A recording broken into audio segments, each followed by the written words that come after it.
Hi everyone, today we're going to be reading chapters 9 and 10 from James and the Giant Peach. Chapter 9. Hungry and trembling, James stood alone out in the open, wondering what to do. The night was all around him now, and high overhead a wild white moon was riding in the sky.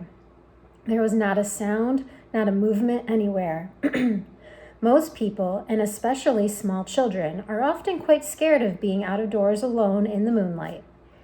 Everything is so deadly quiet, and the shadows are so long and black, and they keep turning into strange shapes that seem to move as you look at them, and the slightest little snap of a twig makes you jump.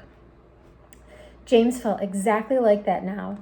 He stared straight ahead with large, frightened eyes, hardly daring to breathe. Not far away in the middle of the garden, he could see the giant peach towering over everything else. Surely it was even bigger tonight than ever before. And what a dazzling sight it was. The moonlight was shining and glinting on its great curving sides, turning them crystal and silver. It looked like a tremendous silver ball lying there in the grass, silent, mysterious, and wonderful. And then, all at once, little shivers of excitement started running over the skin on James's back. Something else, he told himself. Something stranger than ever this time is about to happen to me again soon. He was sure of it. He could feel it coming. He looked around him, wondering what on earth it was going to be. The garden lay soft and silver in the moonlight. The grass was wet with dew, and a million dewdrops were sparkling and twinkling like diamonds around his feet. And now suddenly, the whole place, the whole garden, seemed to be alive with magic. Almost without knowing what he was doing, as though drawn by some powerful magnet, James Henry Trotter started walking slowly up toward the giant peach. He climbed over the fence that surrounded it and stood directly beneath it, staring up at its great bulging sides. He put out a hand and gently touched it with the tip of one finger. It felt soft and warm and slightly furry, like the skin of a baby mouse. He moved a step closer and rubbed his cheek lightly against the soft skin. And then suddenly, while he was doing this, he happened to notice that right beside him and below him, close to the ground, there was a hole in the side of the peach. And here we have a picture of James down here and the peach. Chapter 10. It was quite a large hole, the sort of thing an animal about the size of a fox might have made.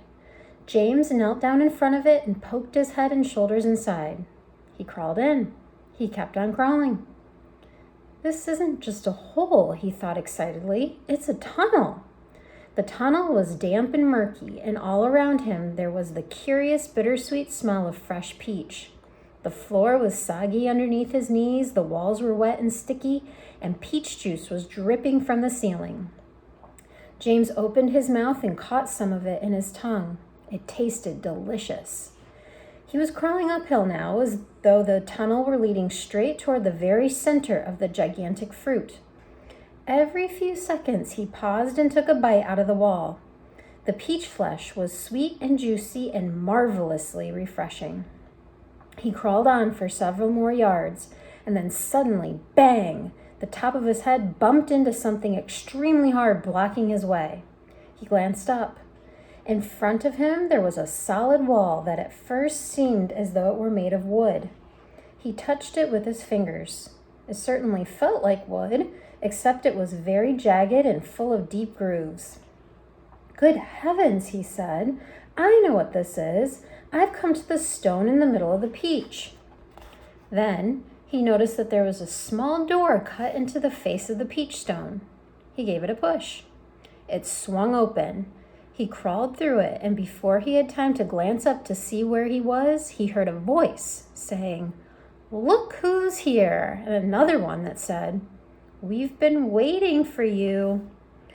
James stopped and stared at the speakers, his face white with horror. He started to stand up, but his knees were shaking so much he had to sit down again on the floor.